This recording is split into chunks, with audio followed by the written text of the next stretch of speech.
transitioning to our first leadership segment. That's the end of empathy and our in-between segment here.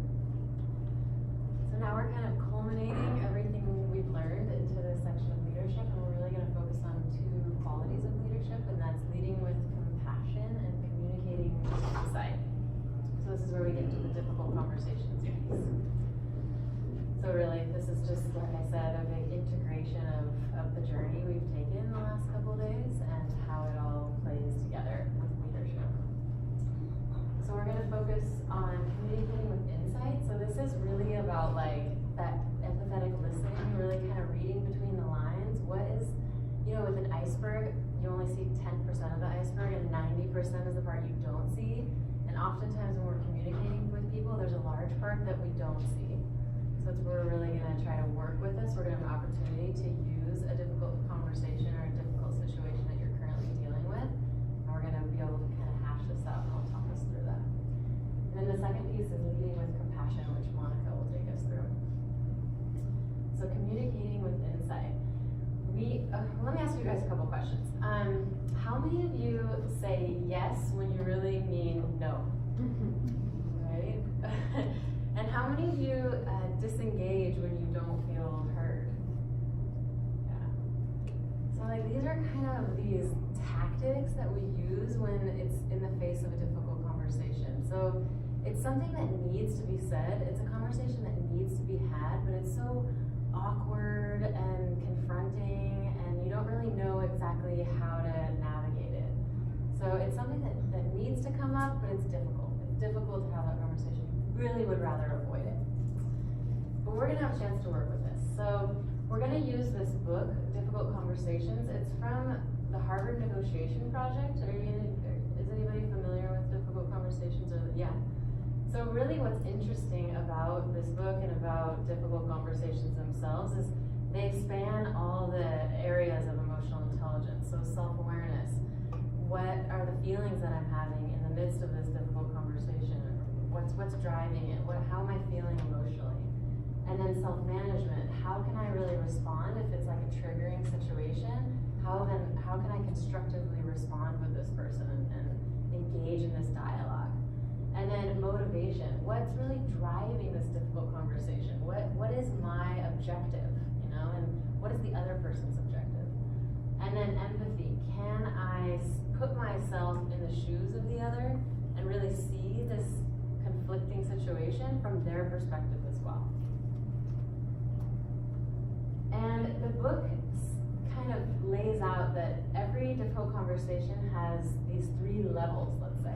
So the first level is the content. So that's really like the who, what, when, where, why of the situation. It's really like the high level pieces of it, right? Like the facts, you could say. And then a little bit deeper there is the feelings. So what feelings are involved in the difficult conversation? Is there anger there? Is there like a mistrust? Like what is actually a little bit deeper than the content? And then going even deeper than that is the identity piece. So this is like that 90% of the iceberg that you don't see. And it's really relating to this like in and out group thinking, right? The amygdala activation. Am I competent? Does this difficult conversation actually impact my level of competence? Do I feel threatened in that way? And then, am I a good person? Maybe this is questioning whether or not I'm like fundamentally a good person or not. And then the last one, am I worthy of love and respect? So this is probably like a big one, like, am I worthy? Am I enough? And that's kind of driving kind of a lot of the underlying meat of the conversation. So we're gonna have a chance to practice this now, and I want you guys first though to get out your journals and pick a difficult conversation that you have had just recently, like something that you just had and you would like to kind of hash it out again, or something that you know you need to have and you really want to kind of work through it with a partner in these next steps. So think about a situation that would be relevant for you and pencil that out for the next couple minutes.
just want to give an example from my personal life so you can kind of see how these 3 layers might work.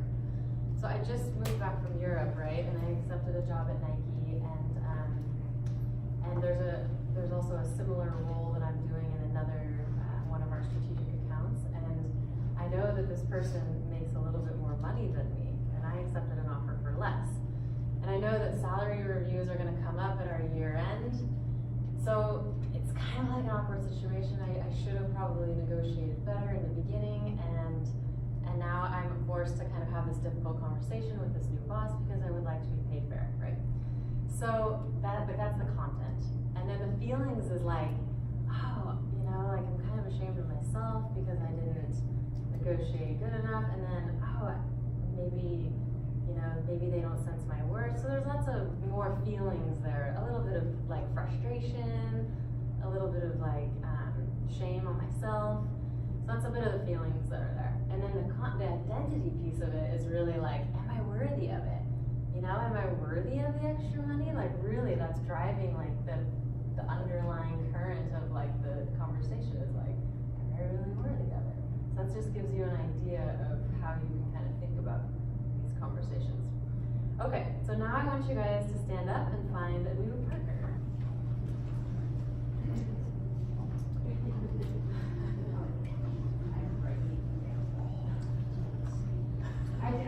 That's okay. And it doesn't have to be related to work. Well, that's where, yeah. There's plenty of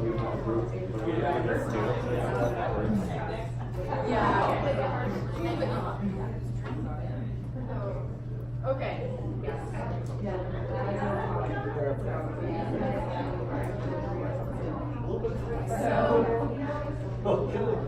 My difficult conversation can apply to you.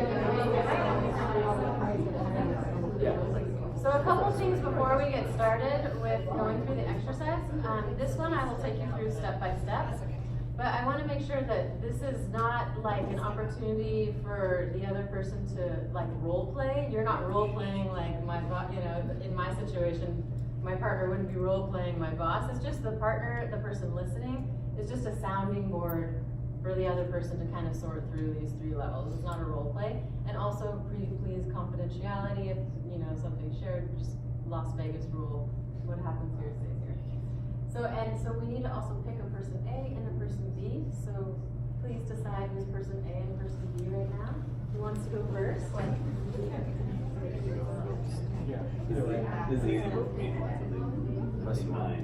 All right.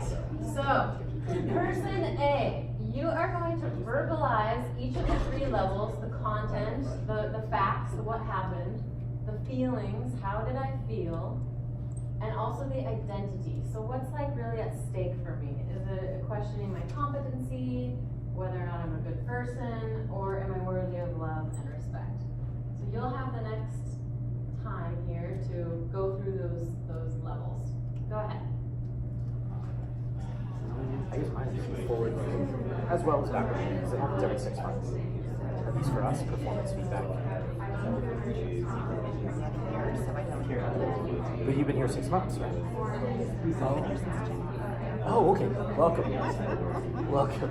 What part of KPMG are you in? Tax. Salts. That's right. Tax. Got it. Yeah, I'm in strategy, so I'm the only strategy guy in Portland. In the context of this office, yes, because I don't need to come to this office to work. It's like I have colleagues in New York, Chicago, Atlanta, LA, and we typically go where our client is. Our client's in Michigan, we go to Michigan and we work together. Yeah, my next project is, I think, half in LA and half in Toronto. So, it'll be. My name's Tony, by the way. Mary Louise. Mary Louise? Very good Irish name, no way. My girlfriend and I are Irish. Yeah, lots of Mary Louise. None here, except for the obituary. A lot where I grew up in Syracuse, Florida. Wow. A lot of Wrong place. Yeah, over there, you'd be like, You basically. yeah, basically. So for me, I guess in terms of the content is performance feedback. At least in strategy, we are supposed to get performance discussions with our people leaders, our BMLs, every roughly October/November, roughly every year. I had one that was very minimal because I'd only joined 2 months prior. And so this next one in April is going to be an interesting one because for a lot of time, there weren't any projects for us to work on. So we don't have long-standing client relationships that are 7 years long. We work on a 4-week project, and we work on another 4-week project. And there was a dry spell. Not through my fault, it was a dry spell. So there's not so much to review me on. So the content will be, what are your strengths, what are your weaknesses? That's a typical performance discussion. And the feelings, how have I felt, how do I feel? I feel like I'm getting decent feedback. I don't know if I'm getting good enough feedback and really understanding whether I'm doing well. They say I'm doing well, but maybe it's just being hyper. But yeah, but how am I really doing? Because strategy is sort of an up or out place. So the identity once at stake is basically, am I worthy in their job? If not, then I would have to be looking for something. But we'll see. So far, so good. And I think they would tell me if I were not doing well. Nobody has said that. So this isn't because you feel like they approach you as if you were doing something wrong. So this is like a no perspective. It could be. The danger of that would be that one is avoiding. Yeah, or just or avoidance of useful feedback to make one a better contributor to the group. That sort of thing. So I guess my goal for April is to find out, okay, are you happy with how I'm doing? You gotta tell me whether you feel that I'm doing well or not. From a relativistic point of view, not just from yeah, you're good. Like, yeah, everybody's probably good. And how did your team? Lisa, good job. These are what I see as your strengths. These are what I see as your development areas. Keep going. And I was like, well, hold on. At BCG, where I used to work, good job. I don't like this is definitely because you need to be superb. He's like, no, I actually good. Good is positive. So wrapping that one up, and now we're going to move to the person. It's still person A, but we're now going to be moving to the perspective of the other person that's involved in your difficult conversation, right? So from the other perspective. But before we do that, I want to do the 3 deep breaths, shifting to connection practice. So first breath in, relaxing the body. Next breath in, seeing the similarities. And the third breath in, offering kindness. Okay? So now we're going to shift to the other person's perspective. And we're going to go through the 3 layers. The content, what happened from their perspective? The feelings, how do I think they might feel? And then also the identity piece, what might have been at stake for them or what might be at stake for them? Yeah? Okay, go ahead. This is still person A. But in the mind of the other, yes. Spent much time on this. I think from my boss's perspective, it's kind of straightforward. There's less at stake for him. Do you have reason to think that Good question. I don't think he would do it out of any sincerity. He might get less into the details only because he's busy, super busy. He's like, don't worry, fine. Because that's the only message that he ultimately needs to give. Not that he doesn't care, he cares. He's like, don't worry about it, fine, keep going. And just like you might be anyone who's getting a performance review, is hungry for more. Like, yeah, but specifically, like, what? Tell me about a time when you did well in somebody's eyes. Tell me about a time that the opposite happened in somebody's eyes. Why good? Why bad? Those sorts of things. And he might be like, I'm just big trend, I'm just big picture. You're doing fine. That could happen. Fine, great. Good question. So that progress, you need 2 points. I'd say the first point was a bit of a big circle where you couldn't exactly pinpoint it. So we'll see where the second one is, and maybe I should ask him that direct question. So you got a snapshot back then, you have a snapshot now. Do you see progress? That's a good question to ask. I like it. Yeah, when it comes to salary or progress in one's career, you don't necessarily want to just find or maintain the status quo. Yeah, you know. The strategy, if all you do is this, they'll fight you. Interesting. Yeah. So fine is not good at all. Fine equals stagnancy. If the definition of fine Now we're going to is do the same exercise, but person B is going to stagnation.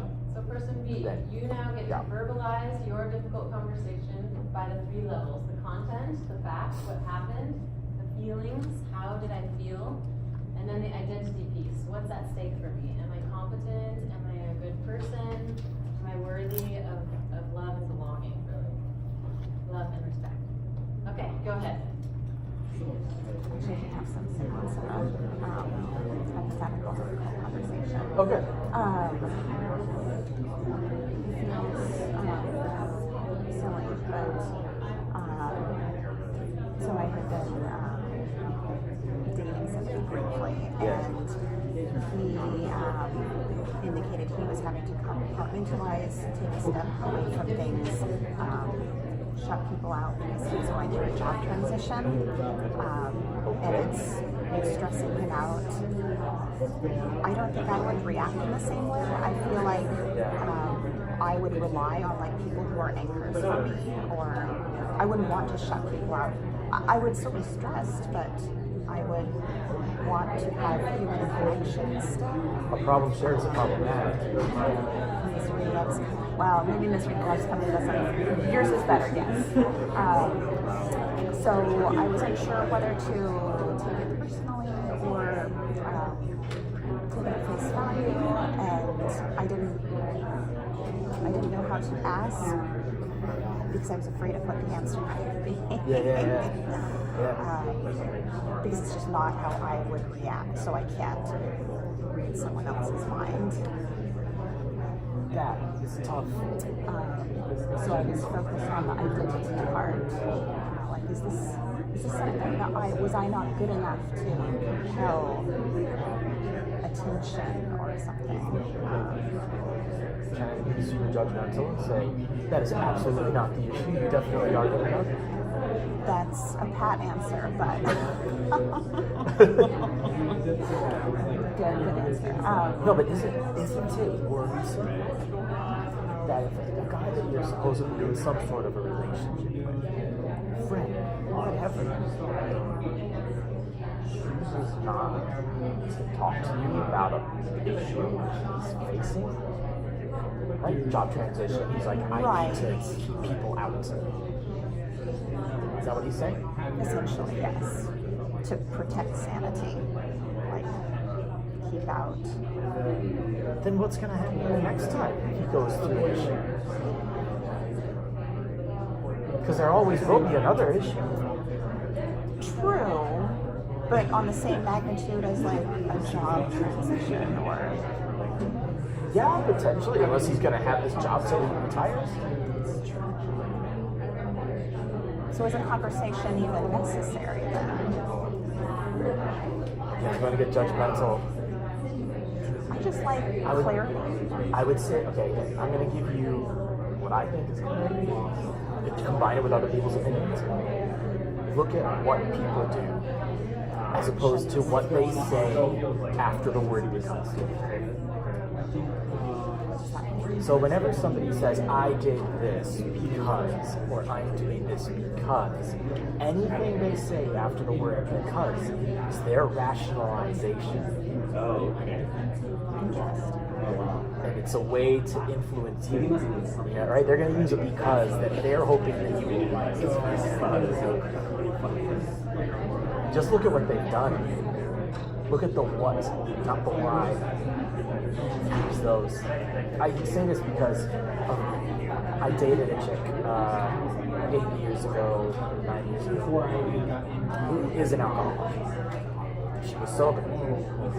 Stone cold sober. Because she was, aware of it. Eventually, I started confronting her. Okay, so now we get to shift to the perspective of the other person. But before we do that again, let's take 3 deep breaths. So relaxing the body, settling the mind. Breathe in. See the similarity. Another deep breath.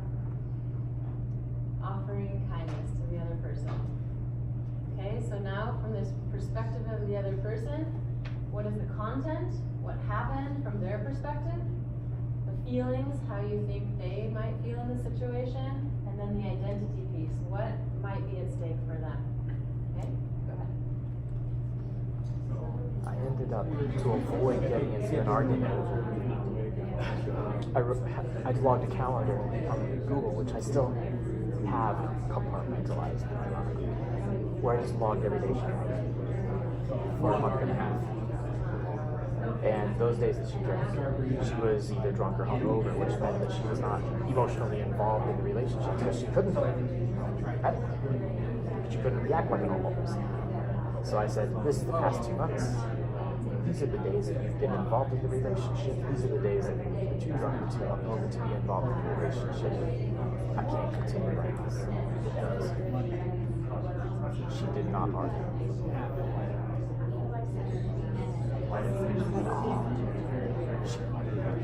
I showed it was right in front of her. Oh, didn't argue with your facts. Oh, Yeah, okay. she didn't argue with the facts. She was like, I get it. I denied her the opportunity to say, well, I'm doing this because, like, it doesn't matter why. It just matters why. And my opinion is that just look at what people do. Asking them why, you can do that. But take that with a grain of salt. If he's saying, crisis, I hide. And if you are a person who's like, your crisis is something that I want to be involved in, then that's a big, big difference. Yes. Because I don't want to be alone in crisis, so that perspective is foreign to me.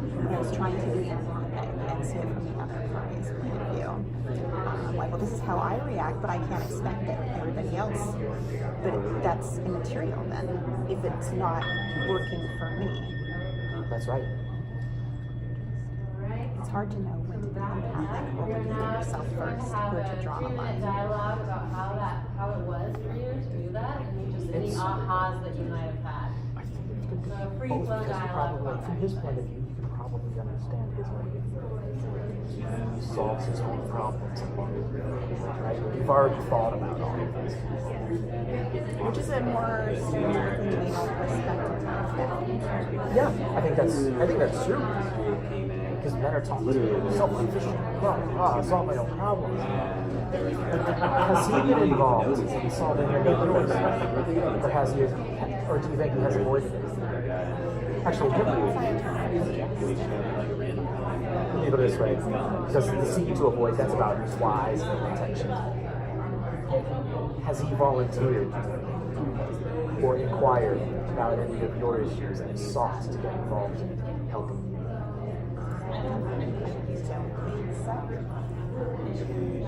And he's trying to keep you and others out of this.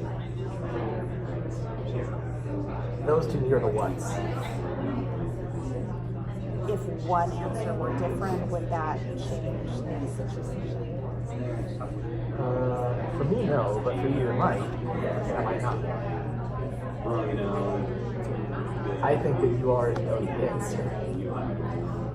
I just don't know whether to inquire about clarity or closure, or if I'm to take, if I'm to assume and retract. Because if somebody says they're stressed out, I don't want to bother them. Yeah.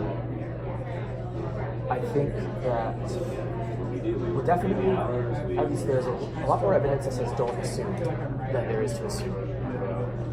There's a book called, what is it called? The Four Agreements. You can buy a really, really short version of it, a mini one on Northwest 23rd. The Four Agreements are things like, always speak the truth, never take anything personally, because what other people do is about them, and it's never about you. Because he's more important than he's what you are. Just like you might be more important in your world than he is at a certain point. Like you might be very, like my girlfriend's super selfless, but at some point she was married. But at some point, years down the road, she had to stand up for herself. That's what initiated the divorce, because it just wasn't working. So the first one, again, true to your word. Second, don't take anything personally. The third one, don't assume. If you want to know, ask. If you ask, don't get an answer. Well, that's your answer. It does tend to be better than not. And you may never know, he may never give you a substantive reply. But at least you try to ask and say, hey, okay, you're not answering? Okay, I'm not going to pressure you. If you do want to answer that question in the future, let me know. Until then, I don't know what kind of relationship this is. And then you have to back that up with actions.